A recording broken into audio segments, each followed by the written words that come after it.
Ladles and jelly spoons, welcome back to Badgerworks. Today, this. Oh, that's dark. Oh no, there we go. This is a 3D printed dice tower. Now you may be asking, what on earth is a dice tower? Well, basically it's a gadget that you use to roll your dice to make it as random as possible.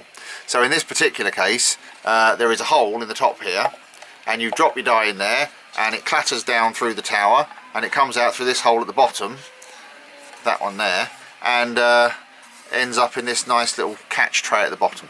The top does come off, and inside, I don't know how well you'll be able to see that, but there's a spiral staircase moulded on the inside of it, and it's that's the die rattles down there and comes out the bottom.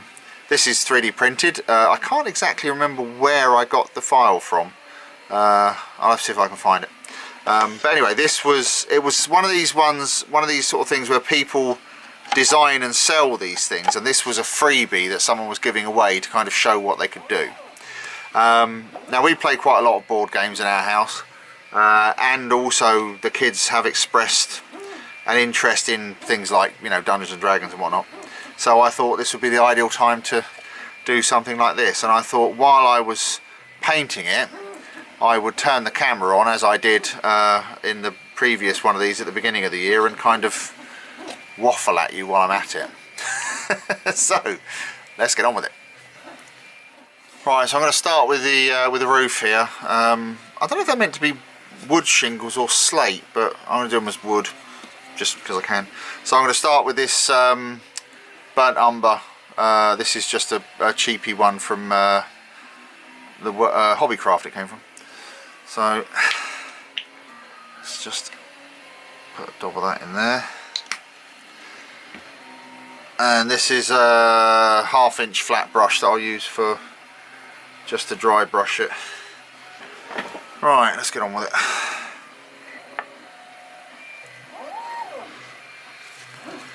So yeah, as I say, I'll just start with a nice dark brown and then sort of work towards the lighter colours.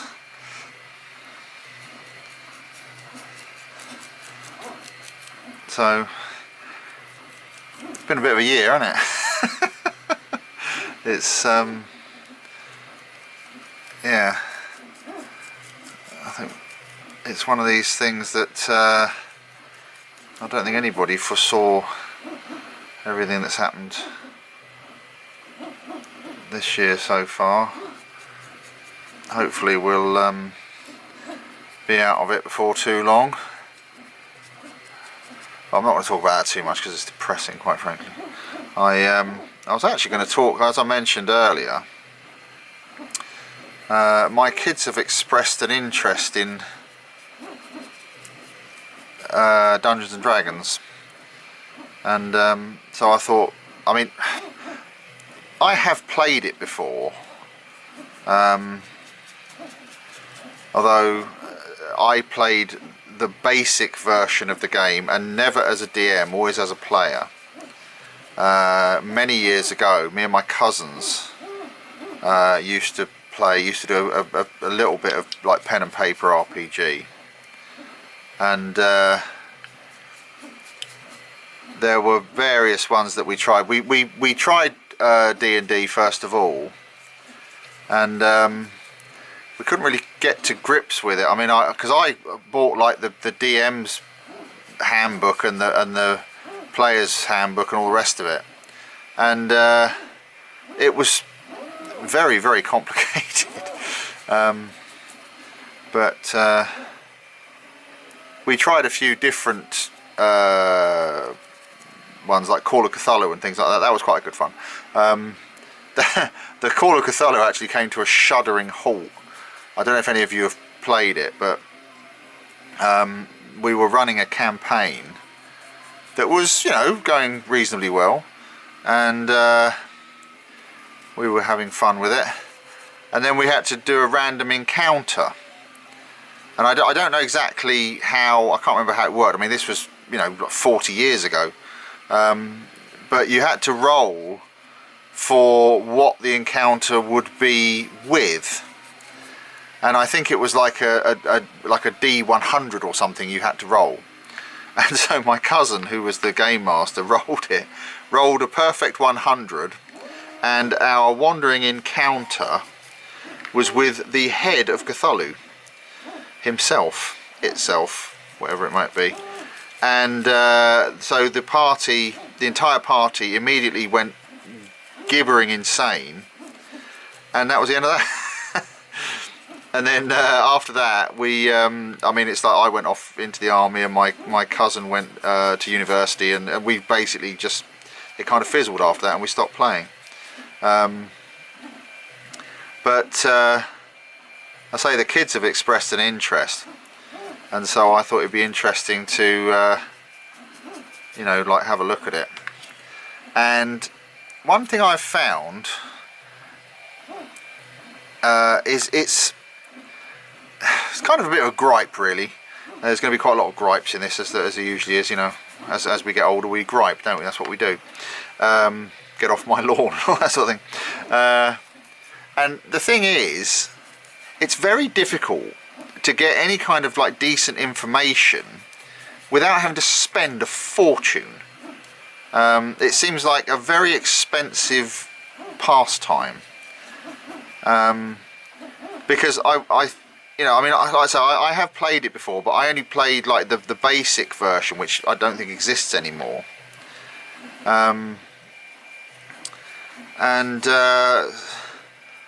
So I had a look around online to see what I could find out, and there's, you know, when I say there's not a lot of information, there is a lot of information, and in fact, if anything, there is too much information, and it just makes the whole thing look really, really complicated.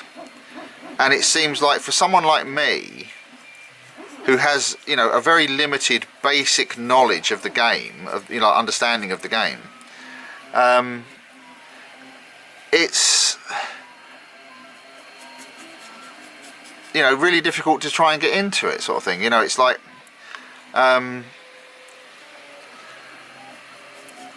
it seems like the barrier to entry to the game or the world is very, very high, which I wasn't particularly impressed with. But you know, I thought nothing ventured, nothing gained, as they say. So I was having a look around to try and find something, and I thought, you know, my kids are never going to understand this. So I ended up buying the starter set, because, you know, it's like, oh yeah, it's brilliant, it's got everything in it that you need to start playing. Okay, great. So I got that, and the trouble is with that is it's almost too simplistic, because nothing is explained. It's just like, yeah, here are some pre-rolled characters, and here are some dice, and, you know, here's an adventure, off you go. And it's like, right, okay, but my kids don't want to play these characters. They want to like roll their own characters. So again, on Amazon, I found the Young Player's Handbook, and I thought, all right, this might be worth a look. So I got two of them, basically one for like melee classes, or, you know, and one for ranged classes, or, you know, more magician classes. And that provides some info, but again, it's very, very simplistic, and it's like, it doesn't really tell you what the characters are capable of. It also doesn't tell you anything about like what races are best for a particular class, or, you know, what are recommended, shall we say. Because it's like I say, I know a little bit about it. So it's like, for example, I know, for example, that halflings are quite stealthy, so they make good like rogue characters. Doesn't really go into too much detail about things like that in the book. You know, it doesn't sort of say, oh, if you want to play this kind of class, look at this kind of race. Now I know, you know, and this is what I've said to my kids, you know, there's no right and wrong way to do it. There are people, I dare say, that will say, oh, you can't do this and you can't play that class with this race and blah blah blah. But you know, at the end of the day, it's just like, you know, you're playing the game, you do what you want. I mean, one of the things I found quite comical about it was my daughter is absolutely mad about cats. And so when I came across the Tabaxi, which is a race I'd never heard of before, I thought, oh, she'll love that. And sure enough, she did. And I thought, you know, something that would probably be more suitable for her, because again, she likes animals, would be to play as a druid.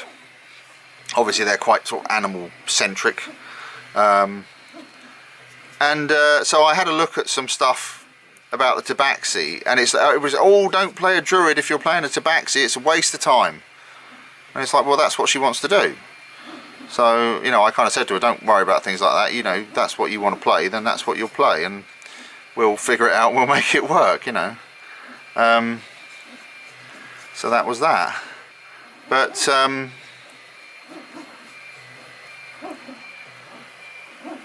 one of the problems I found, again, is this, like, this kids book that explains all the races and that, it does mention the Tabaxi, but in the starter set there is no mention of the Tabaxi at all. I had a look at the player's handbook. I didn't buy one, but I had a look at the online, because it shows you like the page of contents. The page of contents for the player's handbook does not mention the Tabaxi as a race. So I was like, well, okay, so where do we get the stats from? You know, why does it mention it in the kids book if it's not mentioned in the player's handbook? And from what I can gather,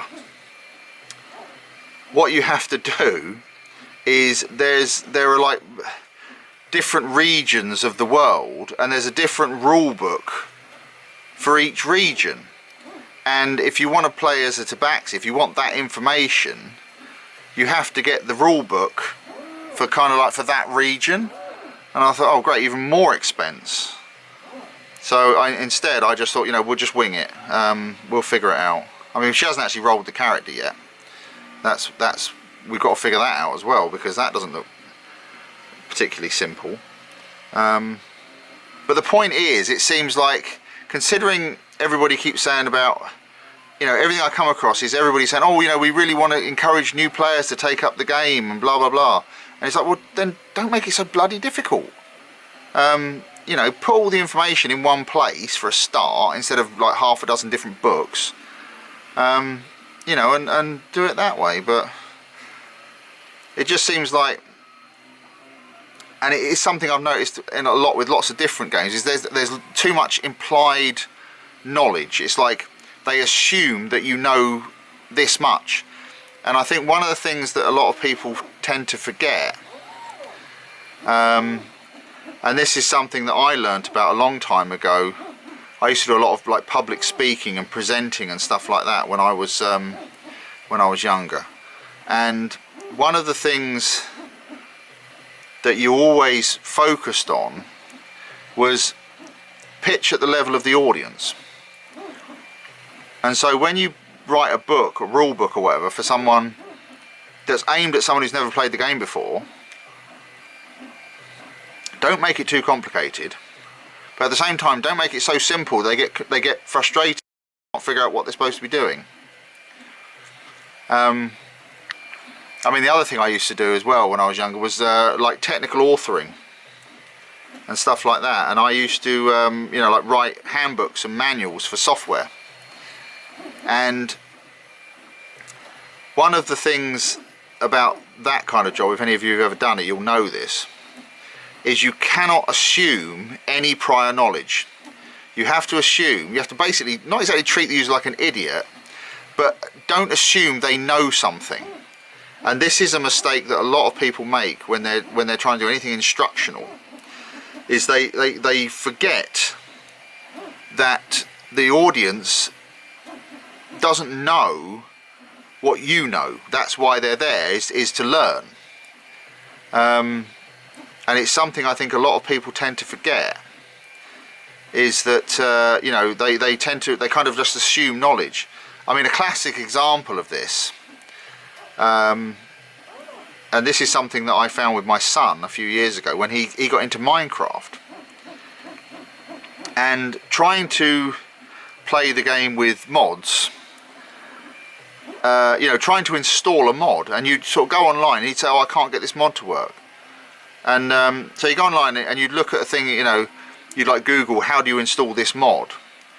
And they'd say, oh, once you've got this set up, and once you've got your Forge thing set up, and once you've got this set up, you're like, I don't know what any of those things are. So that's, you know, your little guide that you've written is absolutely useless, because it doesn't help someone who's coming at it with no prior knowledge. And I think this is something that is very prevalent in this kind of world of D&D, is that people, I don't say they necessarily assume knowledge. I think they tend to forget that other people don't know what they know.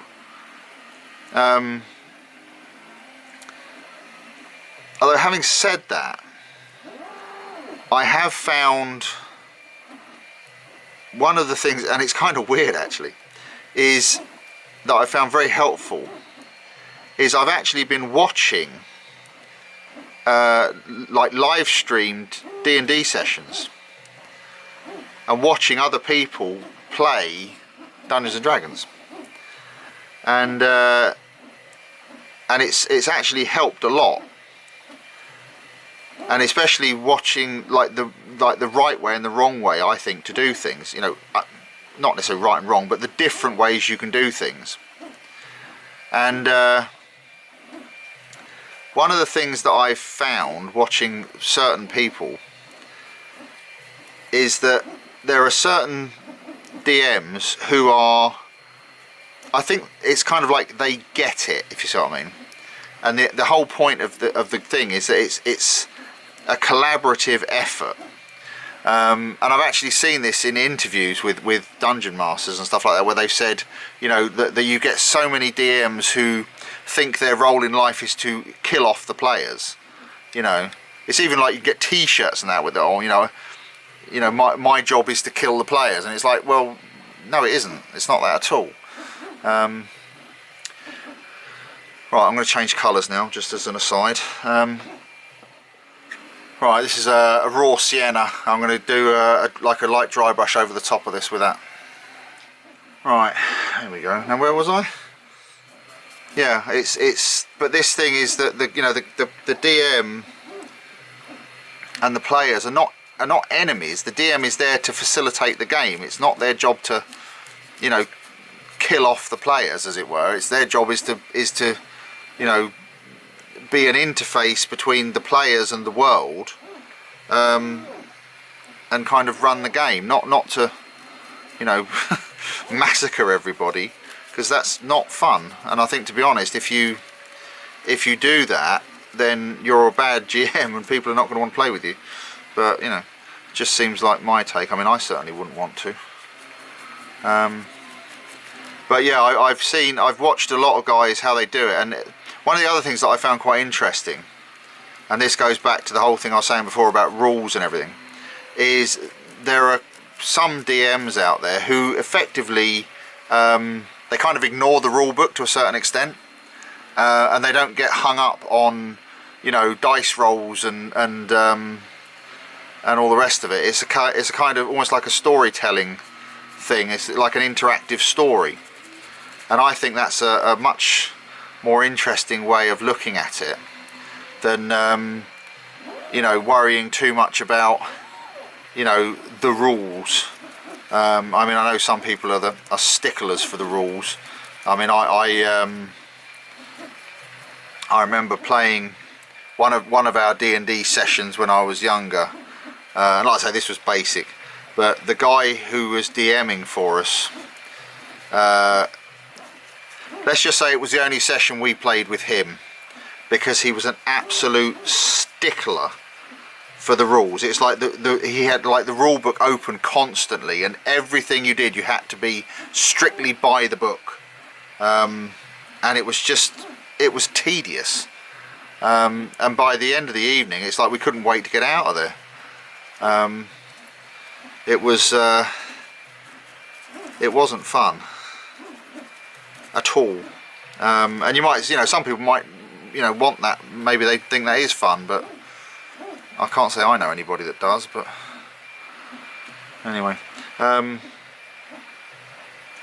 so yeah, I think what I'm going to be doing, because like I say, I'm going to be running these games, at least certainly to start with, and as I say, I've not played for many years, and when I did play, I was never a DM, I was always a player, so it's going to be interesting to see how this works out, but we'll give it a go and see what happens. But I think that's what I'm going to do. I'm going to do it kind of the way I've seen a few people do it online, and that's more about the storytelling and less focus on the rules. I mean, there's one guy I've been watching. There's a YouTube channel called Outside Xbox that you may be familiar with, and they have a sister channel called Outside Extra, and they have been playing, like the presenters of those channels have been playing D&D, and again they've come at it from from a position of, I think most of them hadn't played it before, but what they did was the DM was a chap who was a presenter on Eurogamer, Johnny something or other, I can't think of his name now, but he's basically been like running the games for them, and he is an experienced DM, so he could kind of answer all the questions and everything, so that was good. But watching the way he runs the games, it's given me a lot of good ideas for how to run. And one of the things that I found interesting that he said was he doesn't focus too much on combat. He tends to, because it's like he said, the thing is, as soon as you get into combat, you're getting into lots of dice rolls, and that kind of slows the whole thing down to a crawl. So he tries to limit combat encounters to one or two per session, and tends to make them almost like kind of boss fights, which I thought was quite interesting. And it seems to work as well, and a lot of the rest of it is more storytelling. So I think I'm gonna try and run my games like that, because this was the other thing. It's like I say, I got the starter set. I also ended up buying the essentials set, because apparently that does actually let you create characters, although again it doesn't cover all of the races or all of the classes, which is useful. But you look at the like scenarios that they give you with it, and it's just wall to wall combat, and it's like you might think, well, that it's exciting, and it's like, well, it's not really because these scenarios are designed, or these campaigns are designed for 5 to 6 players. It's going to basically be my 2 kids who have never played before, and if I send them up against all this stuff that's in this, then they get slaughtered in the first 5 minutes.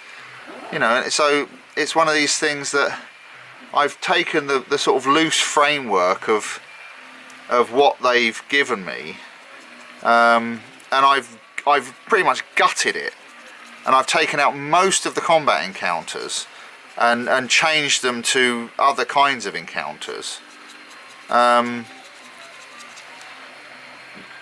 just to see if I can make it a bit less combative sort of thing, and make them use their brains a little bit more than just fighting stuff all the time. So, but I'll say we'll see how it goes. But we've got to sit down at some point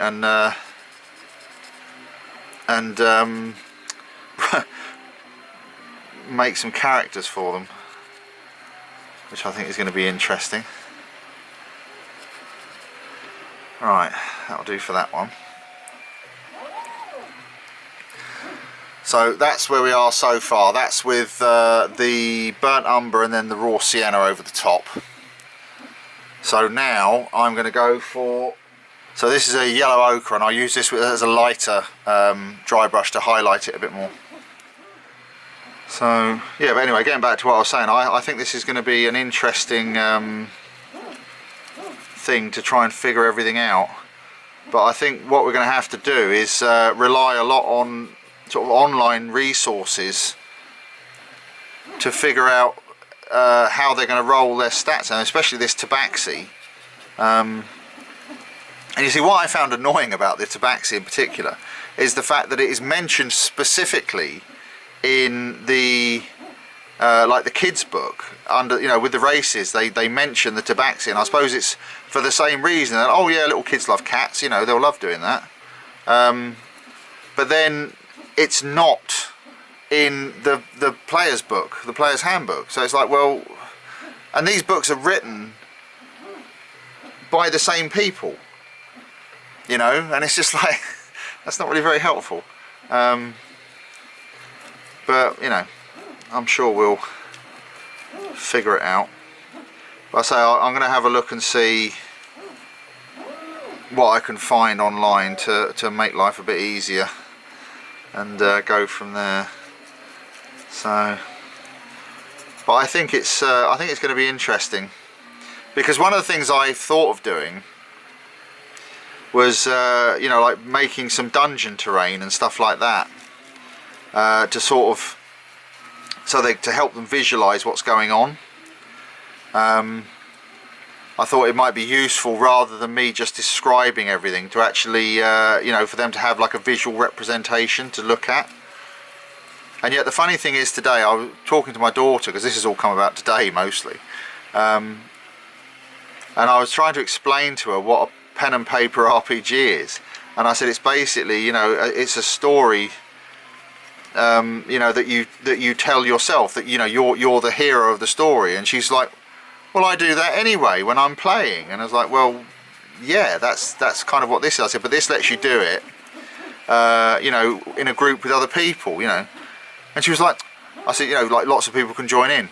And she was like, well, that's what the TV was invented for. I just thought that was really funny when she said that. That's what the TV is invented for. But yeah, so anyway, it's I say it's still early days, but she seems fairly on board with it. And my son, I was quite surprised. I didn't think he'd be interested in it at all, but he actually seems to be more interested in it than she is. But we'll see what happens with it. So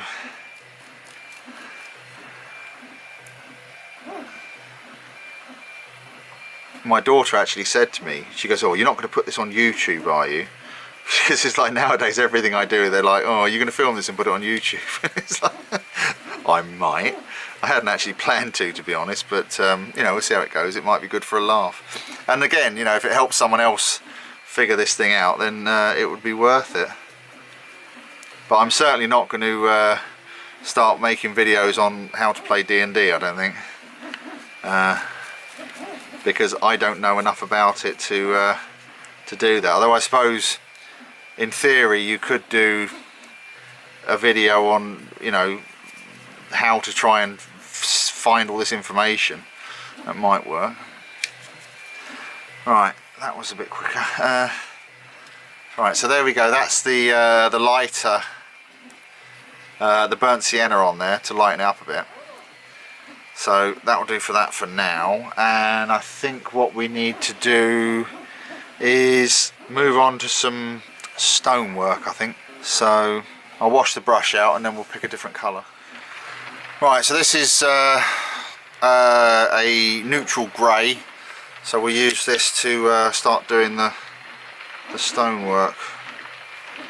So again, I'm going to start off with a sort of fairly hefty dry brush, and see how we go with that.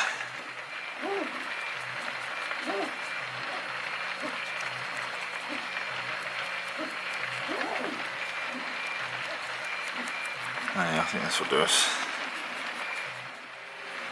But yeah, like I said earlier, I was toying with the idea of doing some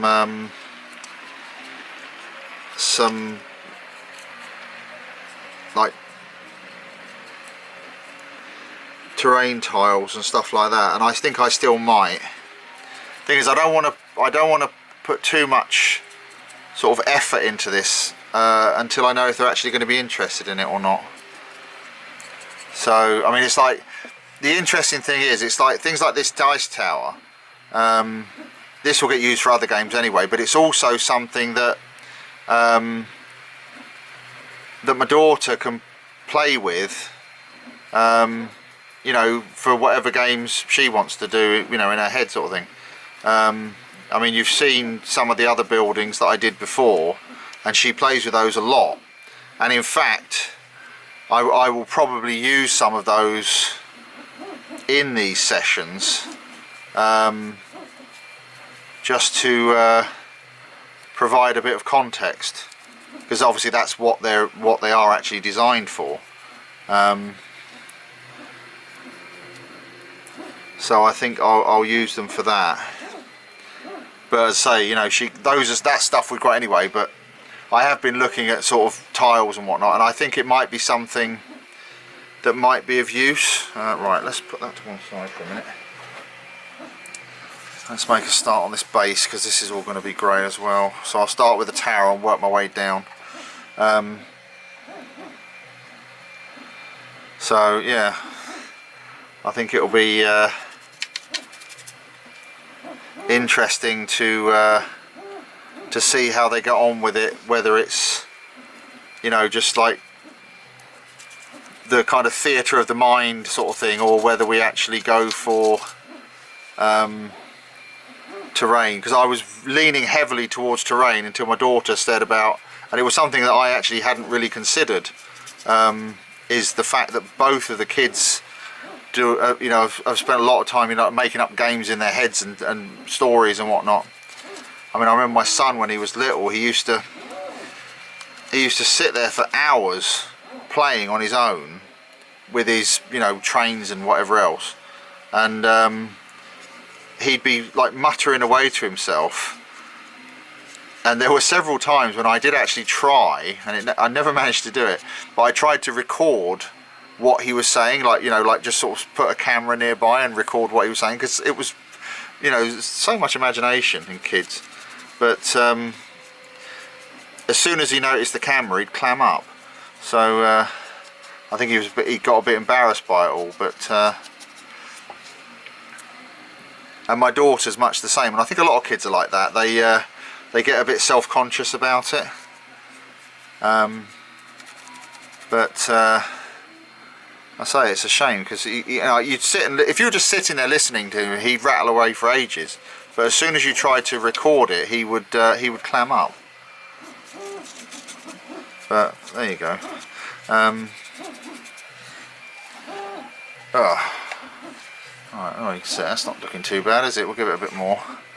I might actually start colouring the bricks almost individually, and see what it comes out like. One of the things you have to be careful of with this is these colours, they tend to go on very bright, and then they kind of it's almost like they soak into the layer below, and they lose a lot of their luster, a lot of their colour. So you sometimes have to go over it 2 or 3 times to get like a bright finish. So if you put it on and it looks, you're like, oh my god, I put far too much on it, it's not that bad.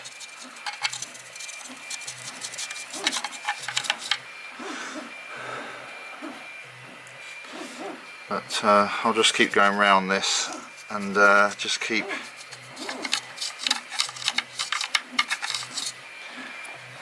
the one thing that's slightly annoying is, like, the bottom here, you kind of want it nice and flat, but where there are these sort of turret walkways, whoever designed this, they haven't textured, like put like flagstones on it, so it's just flat, which is a bit meh.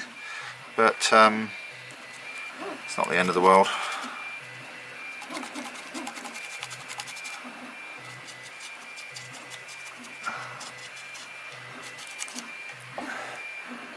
But so this is one of the nice things about the 3D printer, is you can I mean, obviously, you know, dice towers are not difficult to build.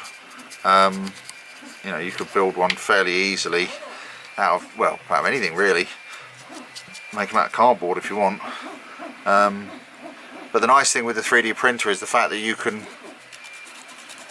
you know, get a design that's already available, or make one yourself, and then leave it to print, and while it's printing you can be getting on with something else.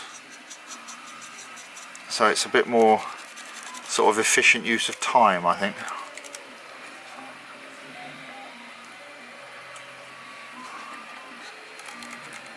Although having said that, that is of course providing your 3D printer actually works properly. So don't get me started on that. I've been making another kind of vain attempt to try and get my resin printer working properly, and it's not been going well. I bought a couple of years ago a resin printer. It was a Kickstarter, and the thing was, at the time, resin printers were ferociously expensive.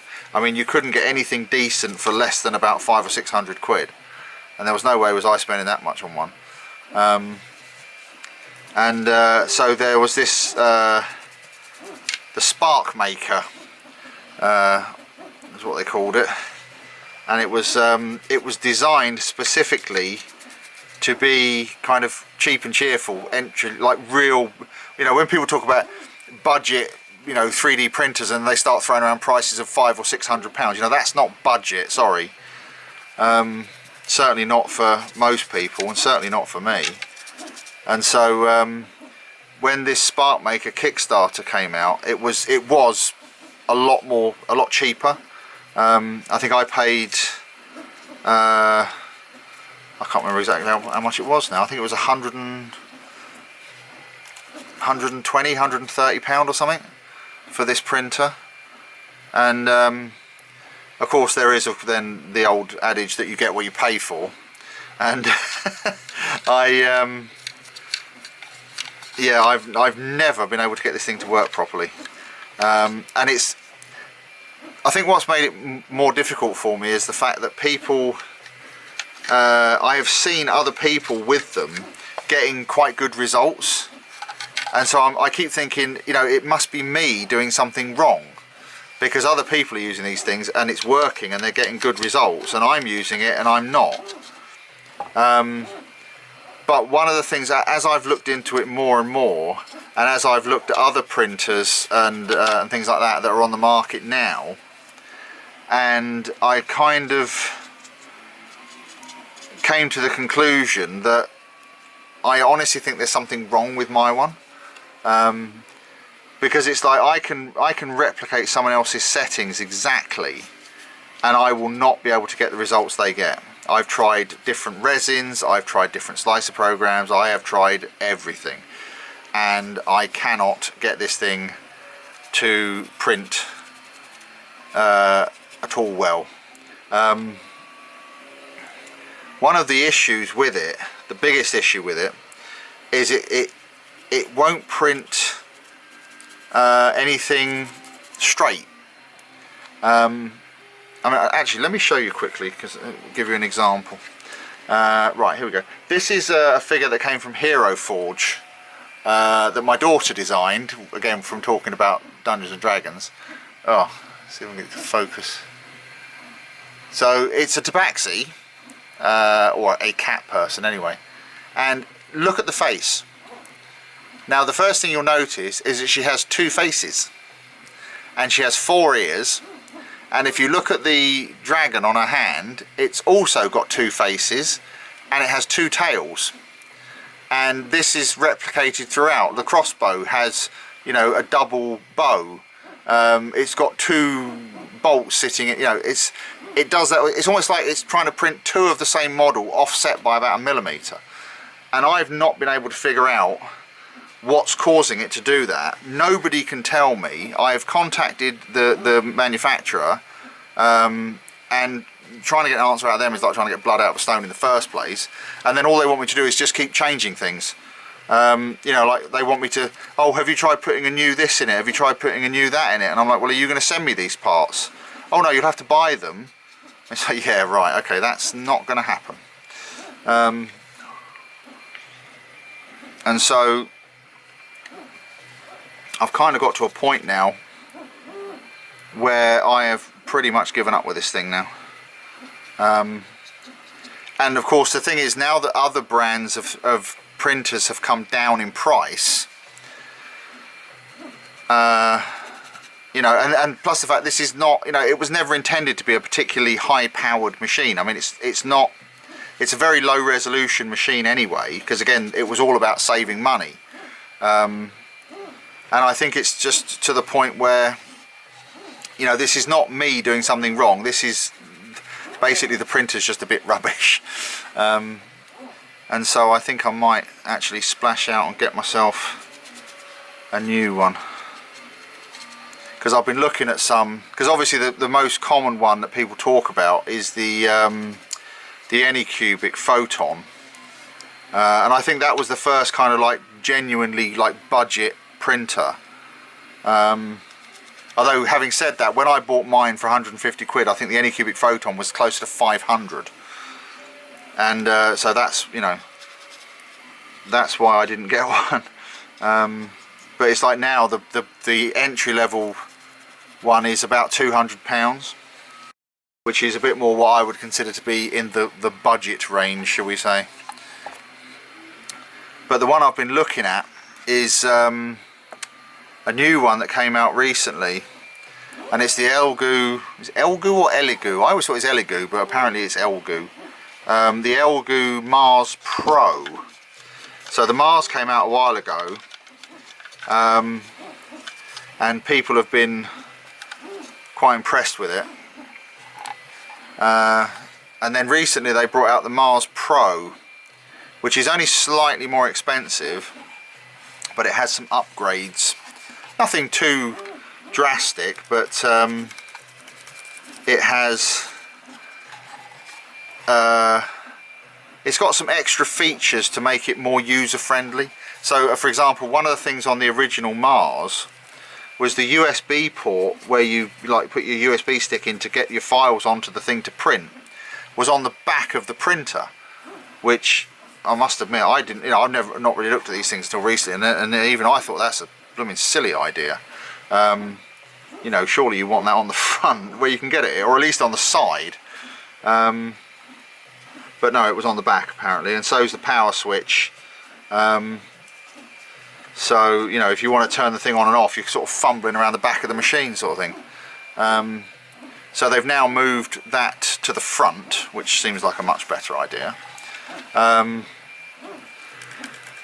And they've made some other changes, like it has a rubber gasket on the lid so that it doesn't smell quite so bad, because this is one of the things I find with resin printers, and it's something that I've seen.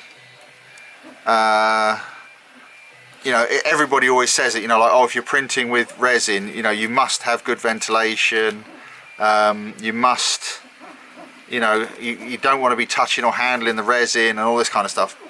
And it does, it stinks. I mean, I have mine here in the workshop, and every time I use it, it's like you go out of the workshop, you come back in again, and the smell hits you, the smell of the resin. Yeah,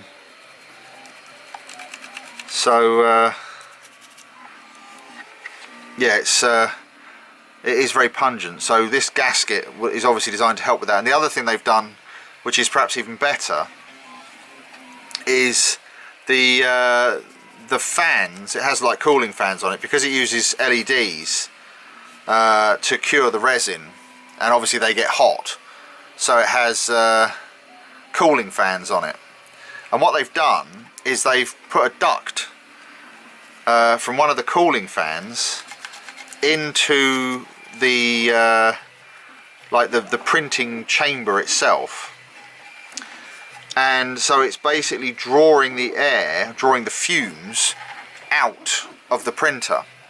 And then what they've done is, where this thing vents to the outside, they've put a charcoal filter to basically get rid of the smell.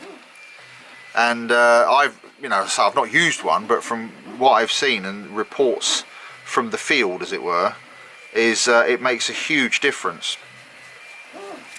So although yes, you should still use this thing in a well ventilated environment, it's a lot better than it was. So, and there's a few other bits and pieces that they've done as well to, you know, improve it. They've sort of taken on board like user feedback and done it that way. So, and as I say, it is more expensive than the Elegoo Mars or Elgoo Mars, but it's like £30 more expensive, which, you know, that's not much, is it? Even for poor people like me, that's not much. And believe me, on the subject of money, it's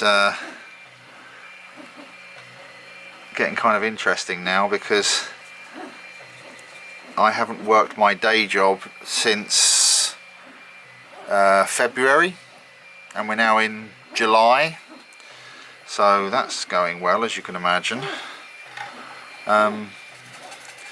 This is one of the things why I always keep exhorting people about Patreon and whatnot. Shout out to the Patreon supporters, by the way. Thanks, guys, much appreciated. Believe me, it really is, because this is one of the situations where literally every penny helps. But it's kind of interesting, actually, because, you know, it sort of brings me onto the subject of YouTube and whatnot. And one of the things that I always find interesting, and I think I might have mentioned this before, is when you look at the statistics, the user statistics for YouTube. Obviously it varies from channel to channel, but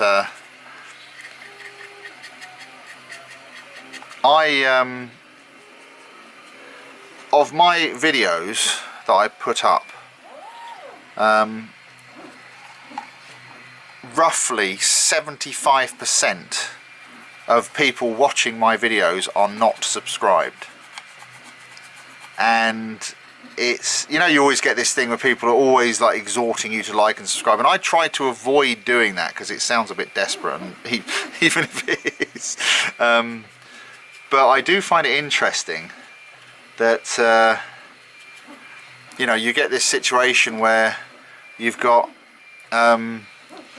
you know, 75% of the viewers are unsubscribed. I mean, I worked out, I did it before and I did it again recently. If everybody who watched my videos was actually subscribed to the channel, I would have about 120,000 subscribers right now. And while I do appreciate all of you that have taken the time to subscribe, I do kind of find it interesting how many people don't. You know, they're just sort of, they'll just bounce around watching videos and then, you know, be on their way, sort of thing. Need a bit more paint.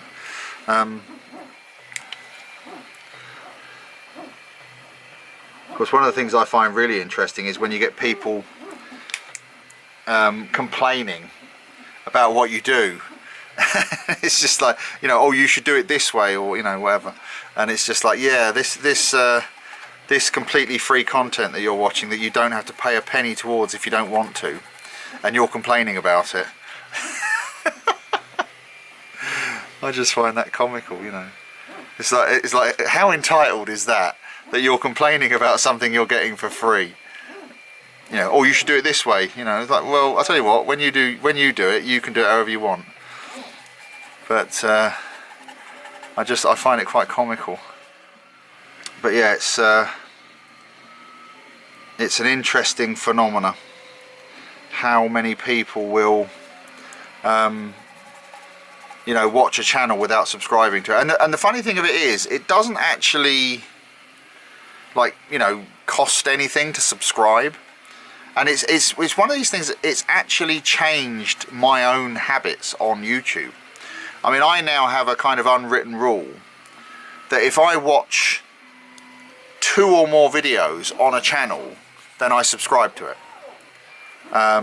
Because I think, well, you know, it's, even if I never watch anything else on that channel, I will still subscribe to it. If I watch 2 or more of their videos, because I think that, well, you know, you have provided me with X amount of entertainment for nothing. The least I can do in return is hit the subscribe button, because that's what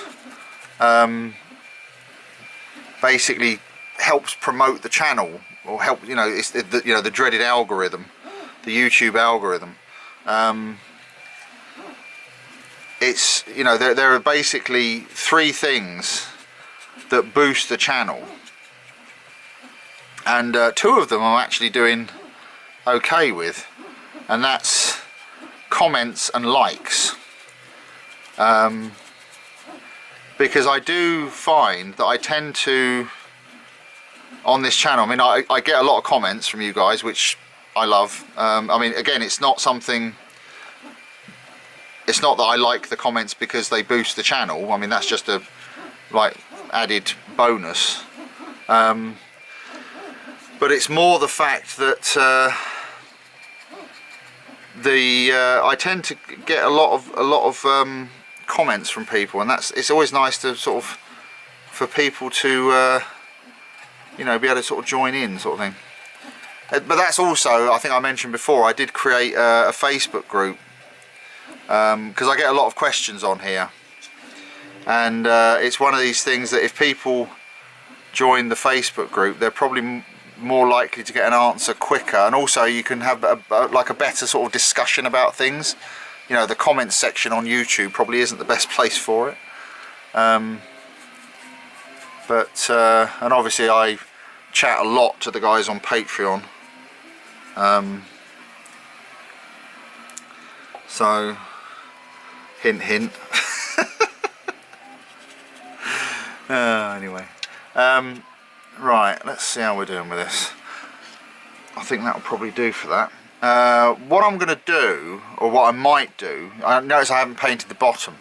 I'm toying with the idea of cutting out a paper template and putting like some felt or something on the inside of this, but I haven't decided yet. I'm going to put some on the bottom because the bottom is just plain, but I might put some on the inside as well. Anyway, let me wash this brush out.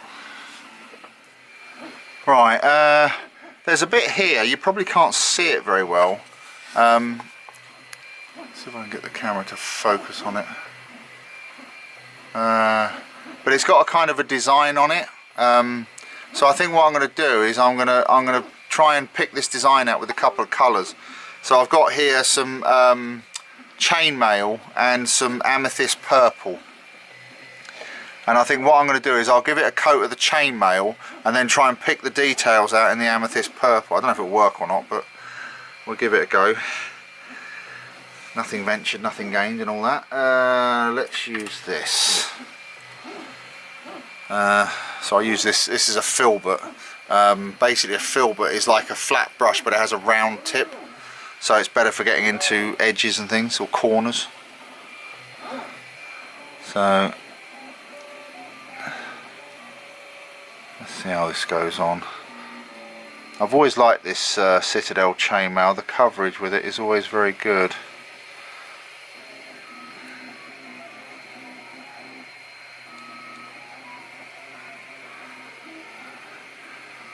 I usually find, like, you know, one coat is enough to cover anything.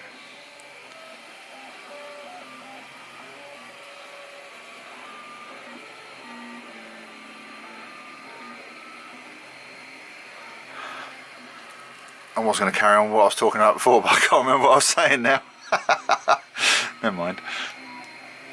Never mind.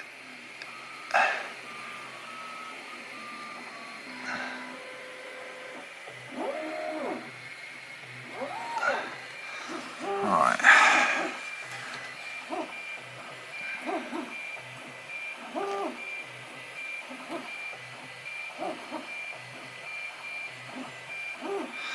Okay, I think that will do for that. Right, this is size 0 pointed brush. You see me use this quite a lot. You've probably never seen the whole thing. I got this off a Wish. And it's actually it's not the best brush in the world, but it's not bad. It's not great, but it's not bad. And for things like this where I don't really want to be using my good brushes, it actually works quite well.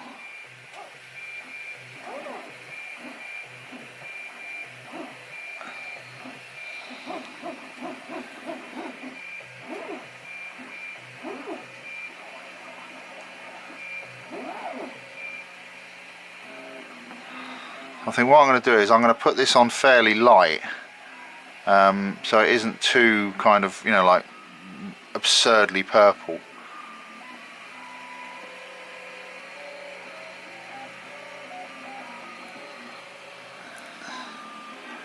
Probably should have done it in gold or something, really.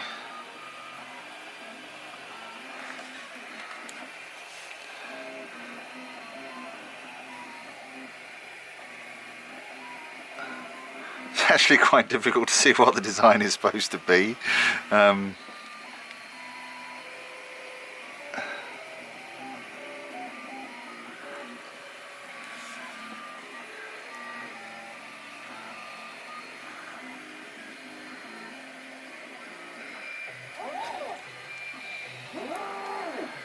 never mind, we'll keep going.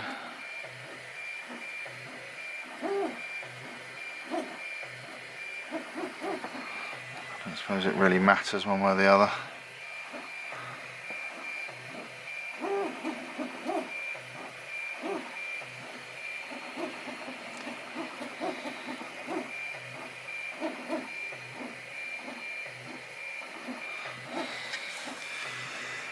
Oh, I'm terrible at freehand painting.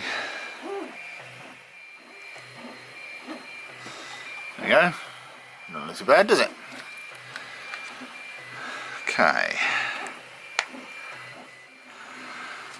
Right, let's go back to the top for a while, because what I want to do is these bits here, and for that I'm going to use this. This is Plasticoat Project Paint. It's actually very good paint. I've had this jar for a long time, and the problem is with it is the lid tends to stick, because no matter how careful you are with it, it gets paint in the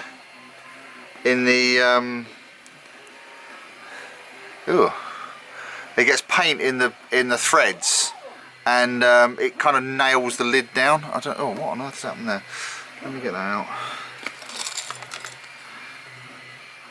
Ugh. Nice. That's supposed to be in there. That's a seal. But this is really good paint. It's quite thick, and it actually gives really good coverage. So let me show you. I'll get a brush. I'll go for a slightly bigger one than that. This is a number 5 flat brush,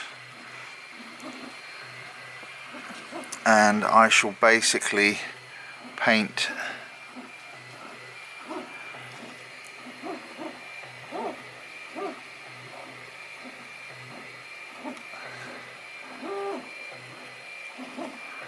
I'll say that coverage is pretty good, considering it's, you know, effectively like a craft paint. But I've had this jar for, God, I can't remember, years I've had it. And it's stood me in good stead. So I've got some others as well. They do like a pewter and various other bits and pieces. I think they do like a beaten copper, and I don't know if you can even still get this stuff, quite frankly. But yeah, they do various different colours. I got a sneaking suspicion they might have changed it. I got a sneaking suspicion you can't actually get this stuff anymore, but it's very good. Probably why you can't get it anymore. Can't be selling people that. It works. We got to sell them this rubbish. I shouldn't say that, really, should I? I don't know what I'm going to do when this jar runs out. I think I might have another one somewhere. I hope so. I just realised actually there's a big void in the back of this. Here, look. I'll just put some paint in it, it'll be alright. Right, there we go. Looks alright, doesn't it? Let's figure out what we're going to do for the crescent on the top.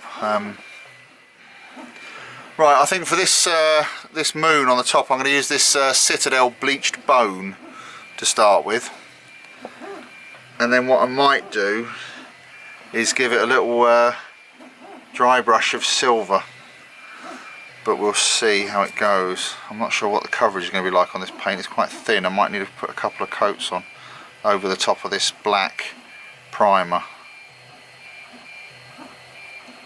Yeah, this is probably going to take a few coats of this. I'll paint this bit up and then I'll come back and show you what it looks like. Right, I just gave that a couple of coats of bleach bone. I think it looks alright. I mean, it's not perfect coverage, but it'll do for what we're doing.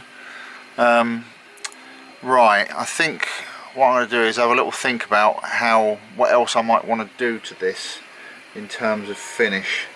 Because to be honest, I could just leave it like this, but I'm just going to have a little think about what else I might do.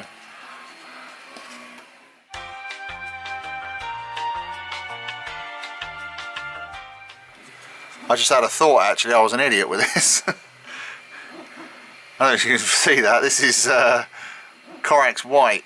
It's basically white primer. I should have put some of that on first and then put this over. Nah, whatever, never mind. Doesn't matter. Right, so here are the two pieces painted up. I have decided not to. I was thinking about putting like a wash on it and putting some moss on it and all that kind of stuff. I've decided not to do that because this is more of a functional item. So what I am going to do is I'm going to give both pieces a couple of coats of this high coat matte lacquer to protect the paintwork, and after that I'm going to cover the bottom of this with some felt that I've got, and I'm going to do some experiments because I want to make sure that if I put some in here it's not going to interfere with the dice coming out of the door, the hole at the bottom. So let's give this a couple of coats of varnish. I'll do that outside, and then we'll look at putting some felt on the bottom of this.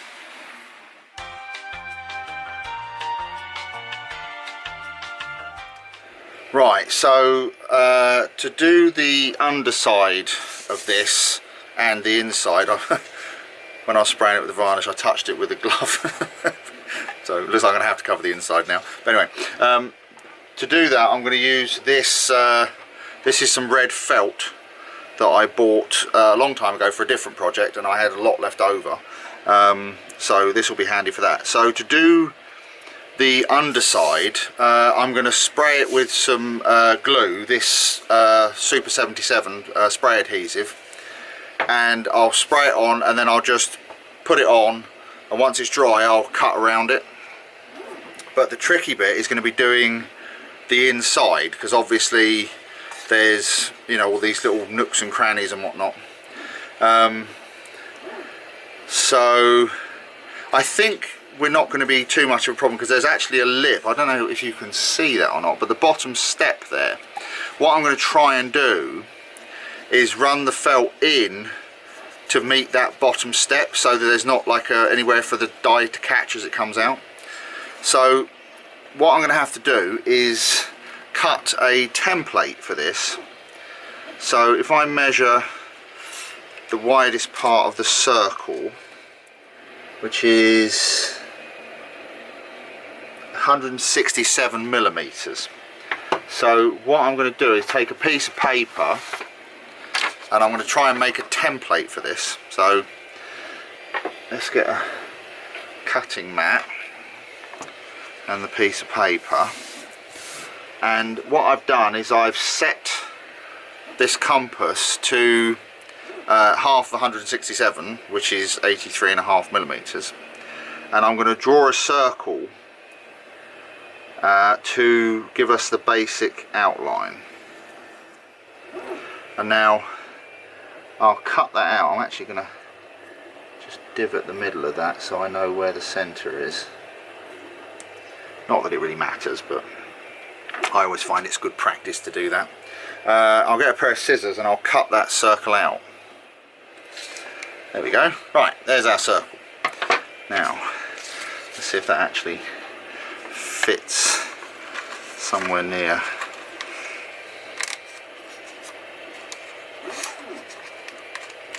Might actually be a touch on the big side, but I'm not worried about that, because if the material is slightly too big I can just fold it into the corners, so I'm not worried about that. Okay, now I've got to think about how to do this. Right, let's pop that in there like that. Oh, I don't know if this thing is exactly circular, to be honest. I really don't know how well this is going to work. Just bear with me. I'm really not.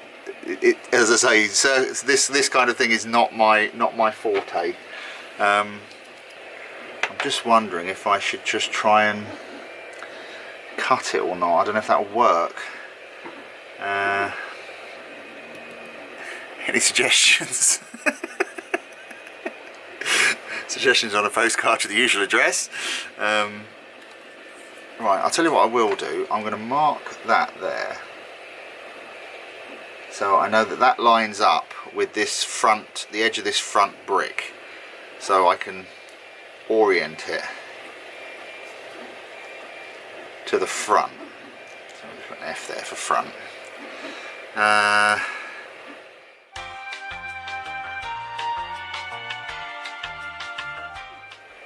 Do you know what I might do actually? I just had a thought. What might be quite interesting is actually, if I cut straight across there, what I might actually do is put some, where you've got this bit at the back here, I might actually put some like flocking in there and make it look like grass. That might not actually be a bad idea. I think I'll do that, yeah. Let's make a straight line across here. Let's go right from here.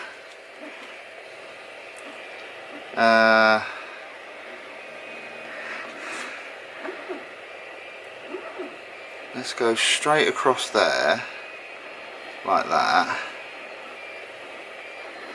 and then we'll do the same on this side.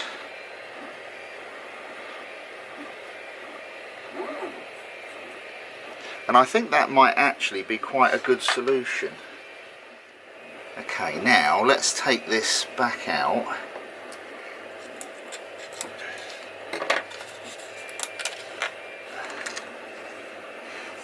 Right, now let's cut across there like that, and then that should go in like that. That's right, yeah. Right, okay, so what we need to do now is transfer this to the felt. So let's have a bit of a tidy up, get rid of all these scraps of paper, and then we'll put it onto the felt. Right, so I've just cut a piece off of the felt and I've put the template down upside down, and I'm going to go round it with a Sharpie. You should really use tailor's chalk, and I have got some, but I can't be bothered to go and get it. So I'm just going to go round it with this Sharpie, because I hope that will work just as well. Yeah, I say really you should be using tailor's chalk for this, but I can't be bothered to go in the house and get it. So, okay, now if I take that off of there, there we have our pattern. And I think I'm going to cut this with the knife, certainly this bit around here. Pop this on the cutting mat and cut it out. So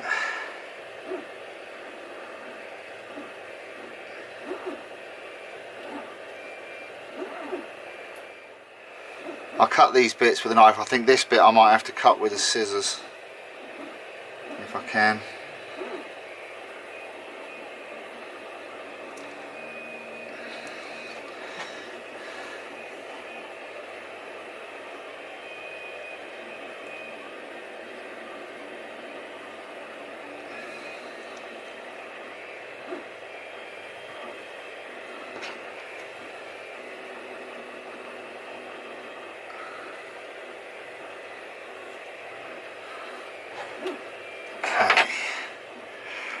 Right, it's like some weird Batman Superman hybrid.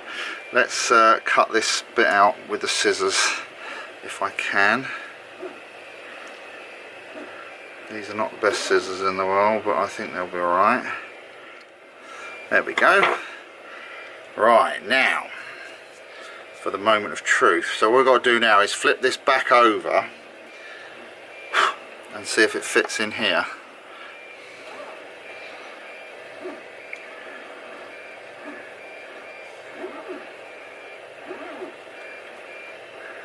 Oh, look at that. That's perfect. That's absolutely fantastic. It's sticking up in a couple of spots, but once it's got some glue on it, it will stay down. Right, now we need to test it quickly.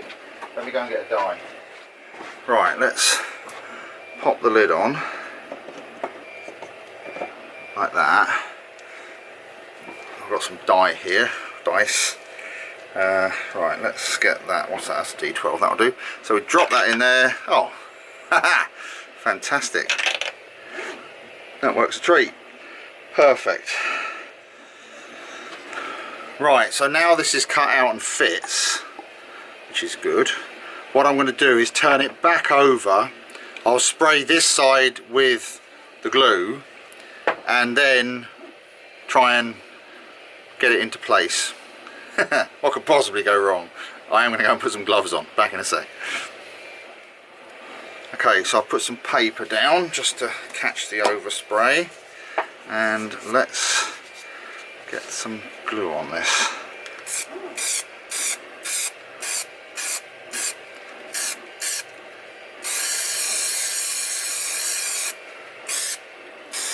I want to make sure I get the edges well covered so that it sticks down properly. Okay, now let's pick that up like that. Let's get this out of the way for a minute. Now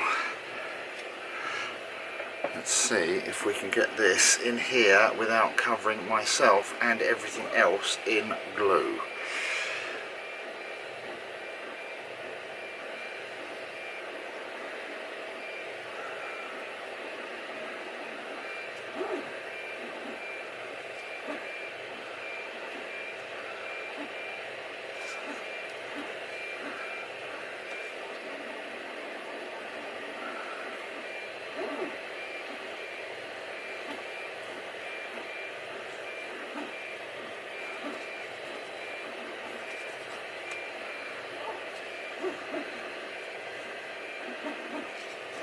Let's push that down into the corner there, like that.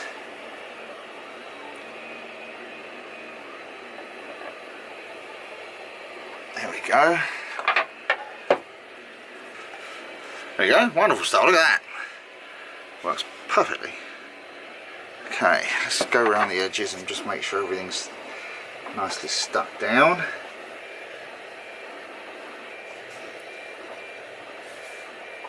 Never do a pool table, would I?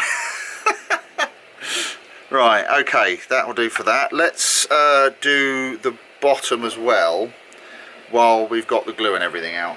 So what we need is another piece of our fabric. Oh, this is always the problem with fabric, is it, you know, it's this. It's just okay, let's put that there like that.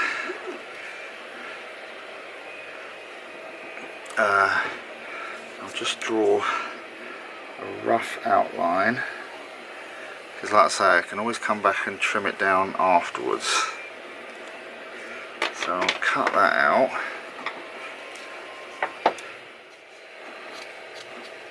Like that. Let's put that to one side.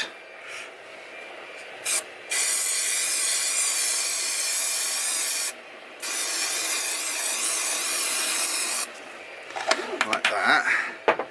Then take this and put it on like that.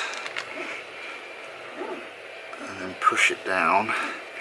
So what I'm going to do, I'll put some weight on this and we'll leave it for the glue to dry and then we'll carry on. Right, so I just trimmed around the inside a little bit to tidy it up, and now I'm going around the outside, and it's quite simple. Just take the scissors and just using the side of the tower as a template, I'm just cutting around it like this to get the excess felt off.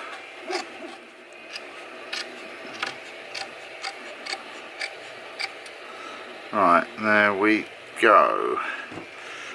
Ugh. Glue's still wet. It's stuck to my finger. Get off. I don't want to touch it with my other hand because I don't want to get...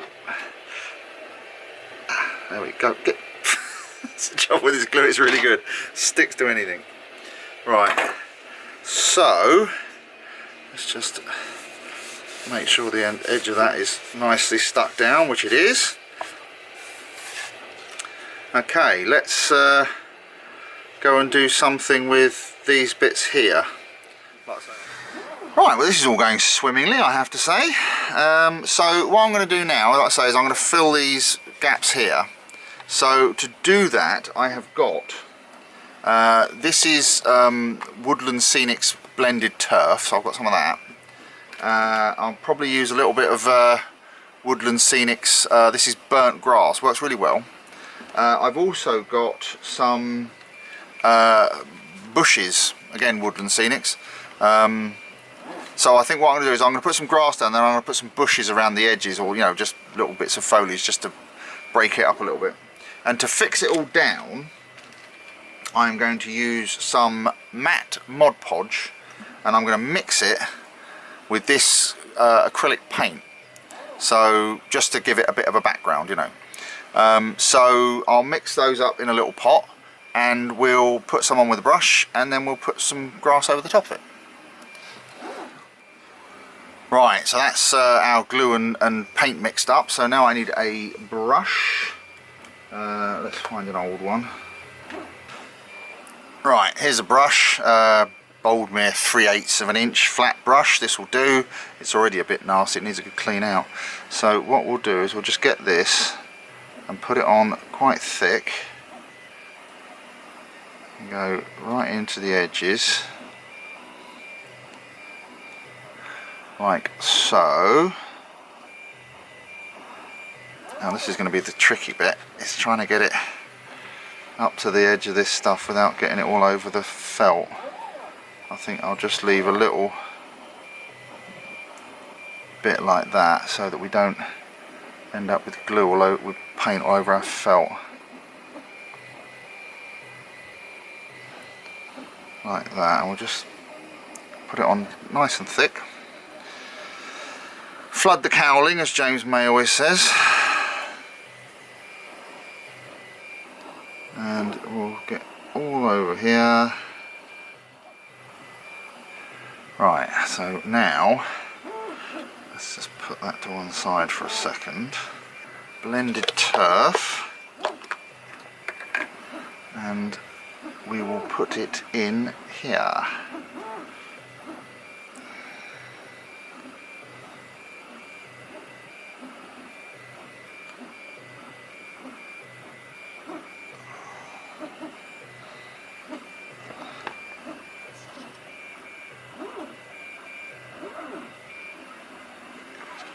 That.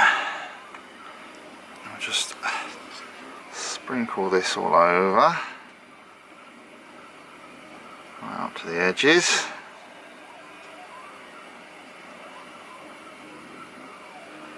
All the way into the back corner there.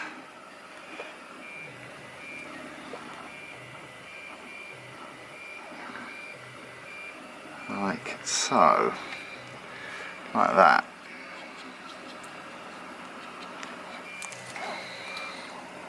Now we'll get some of our bushes. Let's get some bits of this out.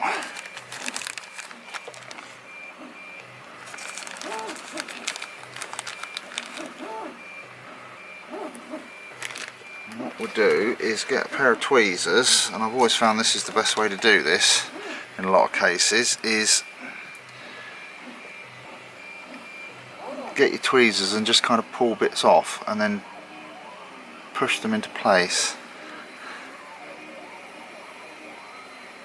like that.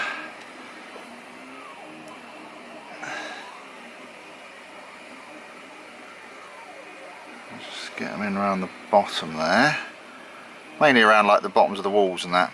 And I'm also going to make sure I put some bits down in the back here, kind of to help hide those joints a little bit. We get our scenery glue and a pipette and we stick it all down and try not to get any on the felt, which is why I'm doing it with a pipette and not with a spray bottle. There we go, that'll do. And we'll do the same on the other side. Actually, before I do that, I know what I've forgotten to do. We want our